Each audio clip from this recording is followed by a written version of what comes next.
তার অভিষ্ট লক্ষ্যে পৌঁছার জন্য কার্যক্রম শুরু করলেও কার্যত পাকিস্তানের শাসকদের দূরদৃষ্টির অভাবে তারা পূর্ব পাকিস্তানের উপরে ইনসাফ করতে পারেননি, যার কারণে দুই জায়গায় বৈষম্য তৈরি হয় এবং তার বিস্ফোরণ ঘটে 70 সালের নির্বাচনের পরেও যদি জনগণের রায়ের প্রতি তৎকালীন সরকার যারা ছিলেন তারা সম্মান প্রদর্শন করতেন, তাহলে চিত্র ভিন্ন হতো। কিন্তু সেই সম্মানটুকু প্রদর্শন করতে ব্যর্থ হওয়ার কারণে একটি মুক্তিযুদ্ধ অনিবার্য হয়ে উঠেছিল। এই যুদ্ধে যারা জীবন দিয়েছেন, লড়েছেন, ত্যাগ স্বীকার করেছেন, মহান আল্লাহর দরবারে দোয়া করে আল্লাহ তাদেরকে শহীদ হিসাবে কবুল করুন। মাঝখানে 52তেও একটা সংগ্রাম গিয়েছে, আমরা তাদের প্রতিও শ্রদ্ধা নিবেদন করি। ত্যাগ স্বীকারকারীদের মধ্যে যারা বেঁচে আছেন আমরা তাদের প্রতিও গভীর শ্রদ্ধা নিবেদন করছি। হলো বাংলাদেশ দ্বিতীয়বার স্বাধীন।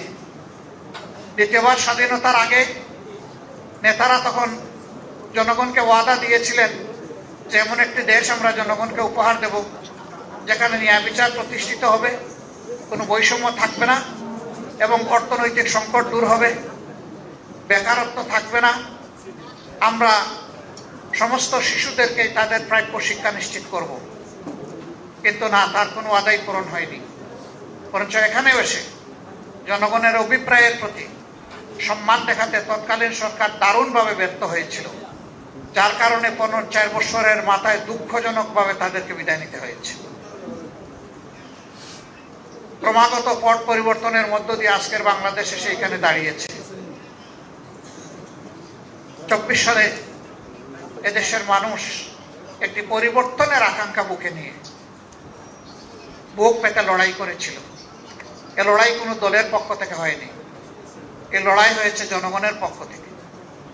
এর আগে আমরা বিরোধী দলে যারা ছিলাম দফায় দফায় আমরা নির্যাতিত হয়েছি, আক্রান্ত হয়েছি, জেলে গিয়েছি, জীবন দিয়েছি, ফাঁসির কাস্টে ঝুলেছি, আমরা আন্দোলন করেছি, কিন্তু স্বৈরাচারকে আমরা তাড়াতে পারিনি। সেই সময়টা ছাত্র যুব সমাজ তাদের একটি ন্যায্য অধিকারের দাবিতে রাস্তায় নেমেছিল। অতীতের ফেসিবাদী কায়দায় সে আন্দোলন দমনেরও চেষ্টা হয়েছিল, কিন্তু শেষ পর্যন্ত সমগ্র দেশবাসীর, ছাত্র জনতা, শ্রমিক, কৃষক সকলের ঐক্যবদ্ধ প্রতিবাদ, প্রতিরোধ এবং লড়াইয়ের মুখে ফ্যাসিস্ট সরকার অপমানজনকভাবে বিদায় নিতে বাধ্য হয়েছে। তার প্রেক্ষাপটে একটি জন অভিপ্রায়ের ভিত্তিতে একটি সরকার গঠিত হয়েছিল। তারাও জাতির উপরে শেষমেশ ইনসাফ করতে পারেননি। এই জাতি বেইনসাফের শিকার হয়েছে। বিভিন্ন কথা এখন অনেকে নিজের থেকেই স্বীকারোক্তি দিচ্ছেন। সেই সময় যারা সরকারে ছিলেন আর অনেকে চুপ করে আছেন। তারা যদি ইনসাফ করতেন, আমরা বিশ্বাস করি আজকের বাংলাদেশের চিত্র হতো সম্পূর্ণ ভিন্ন। এটা করতেও তারা ব্যর্থ হয়েছেন। নির্বাচনে জনগণ বিপুল উৎসাহ উদ্দীপনা নিয়ে অংশগ্রহণ করেছে, ভোট দিয়েছে, ভোট হয়েছে সুষ্ঠু, রেজাল্ট সুষ্ঠু হয়নি এটা ইতিমধ্যেই আত্মস্বীকৃত বিভিন্ন সাক্ষীও পাওয়া গেছে। আমি ওইদিকে যাচ্ছি না। তারপরেও আমরা চেয়েছিলাম দীর্ঘদিন ফ্যাসিবাদী শোষণের জাতাকলে পিষ্ট এই জাতি আস্তে আস্তে গণতন্ত্রের রৌটে উঠে যাক। সেই জন্য আমাদের হাজারো আপত্তি, রিজার্ভেশন থাকা সত্ত্বেও আমরা সেই নির্বাচনের ফলাফল মেনে নিয়েই সংসদে গিয়েছিলাম। একদিনে 2টি নির্বাচন, একটা ছিল সংসদ নির্বাচন আর একটা সংস্কার পরিষদের নির্বাচন। গণভোট, 2টা ব্যালট পেপার ছিল, জনগণ 2টাতেই রায় দিয়েছে, কেউ একটাতে রায় দেয়নি। এর আগে আমরা সমস্ত রাজনৈতিক দলগুলা বলেছিলাম গণভোটের রায় আমরা সকলে মেনে নেব এবং সেই অনুযায়ী দেশ পরিচালিত হবে। কিন্তু ভোট অনুষ্ঠিত হলো, তারপরের দিনই বর্তমান সরকারি দল তারা তাদের ধারণা পরিবর্তন করলেন। তারা গণভোটকে অস্বীকার করলেন। 2টি শপথ নেওয়ার কথা, একটা নিলেন আর একটা নিলেন না। কেন নিলেন না তার ব্যাখ্যা তারা ইতিমধ্যে দিয়েছেন। তারা বলেছেন নির্বাচন হওয়ার স্বার্থে তারা জনগণকে অনেক কিছু বলেছেন, আসলে এটা তাদের মনের কথা নয়।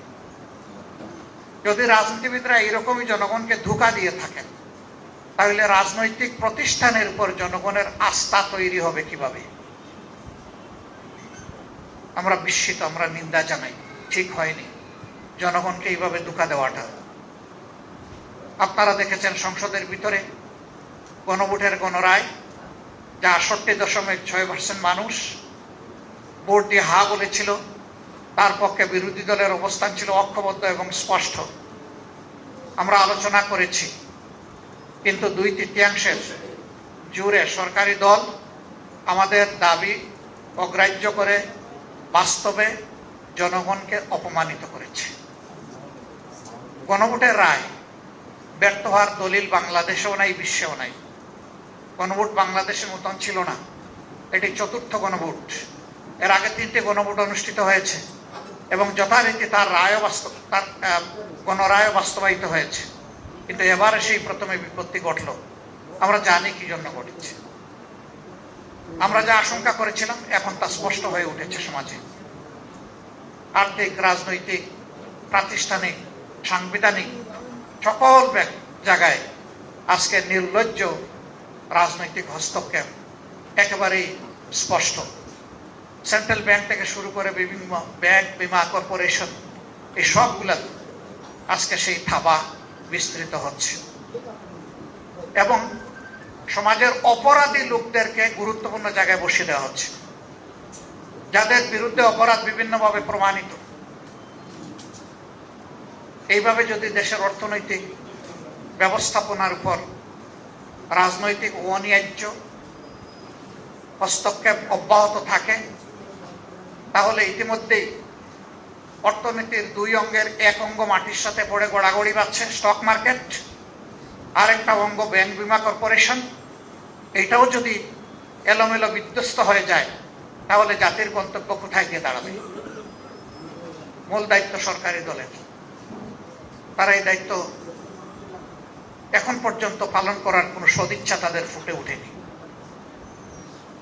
কিন্তু আমরা এই দেশকে ভালোবাসি।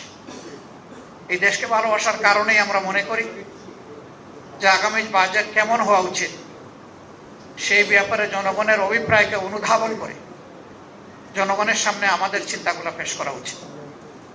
এটি বাজেট নয়, এটা বাজেটের পূর্ব ধারণা। এখান থেকে যদি সরকার ভালো কিছু পিক আপ করেন, জনগণ উপকৃত হবে। এটা কোনো দলের বিষয় নয়। আমরা এই বাজেট কোনো দলের জন্য দিচ্ছি না। এই বাজেট 18 বা 20 কোটি মানুষের জন্য হতে পারে। আমরা যে প্রস্তাবনাটা জনগণের সামনে পেশ করব, এটা শর্ত আছে। এই বাজেট বাস্তবায়নের জন্য সততা, স্বচ্ছতা লাগবে, জবাবদিহিতা লাগবে।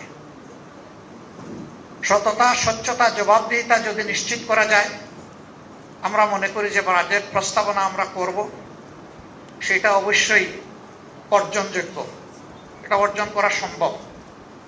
কিন্তু যদি সততা, স্বচ্ছতা এবং অ্যাকাউন্টেবিলিটি না থাকে, তাহলে যে বাজেট সরকারই দেব ওই বাজেট কার্যকর হবে না। আরো কিছু বিষয় আমাদের প্রস্তাবনায় থাকবে, সেটা এখানে এবং সংসদে। আমাদের ফিসকাল ইয়ার হচ্ছে জুলাই টু জুন। জুন মাস বর্ষা, খরা, দুর্যোগ, সাইক্লোন এগুলাতে সাধারণত আমাদের দেশ আক্রান্ত হয়। আমরা লক্ষ্য করি এডিপির একটা বিশাল অংশ শেষের 2 মাসে তাড়াহুড়া করে বাস্তবায়নের চেষ্টা করা হয়। এটি বাস্তবায়ন নয়, এটি হচ্ছে গণলুটপাট। এর সুফল জনগণ পায় না, কিছু অসৎ সুবিধাভোগীদের পকেটের সুফল চলে যায়।